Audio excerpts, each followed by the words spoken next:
ఇవాళ దీపారాధన. ఈ కోర్టు కేసులు గొడవలు ఉన్నటువంటి వాళ్ళకి ఈ దీపారాధన విపరీతంగా పనిచేస్తుంది. ఈ దీపారాధన ఆవ నూనె పచ్చట్లోకి వాడతాం మనం. ఆవ నూనె వేసి 3 ఒత్తులు ఒక ఒత్తిగా చేసి దీపాన్ని వెలిగించండి. ఉదాహరణకు అంటే ఇక్కడ ఎవరో ఏదో చెప్పారని చెప్పి ఒకవేళ ఇవాళ ఆవ నూనె చెప్పాను, ఈ ఆవ నూనె లేకపోతే దొరక్కపోతే ఆవు నేతితోనో నువ్వుల నూనెతోనో దీపం నూనెతోనో వెలిగిస్తే సరిపోతుంది అనుకుంటున్నారు. అసలు దీపానికి బలం ఏంటో తెలుసా? దీపం ఎవరైనా వెలిగిస్తారు, ప్రతిరోజు దీపం వెలిగిస్తారు.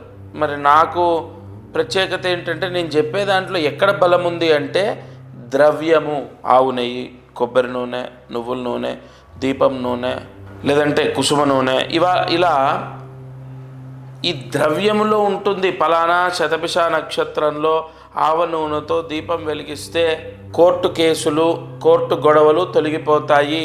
కాబట్టి వాళ్ళ సూర్యాస్తమయం లోపు ఆవ నూనెతో 3 ఒత్తులు ఒక ఒత్తిగా చేసి దీపాన్ని వెలిగించండి. మీ పూజా మందిరంలో ఈ దీపం వెలిగించాలి.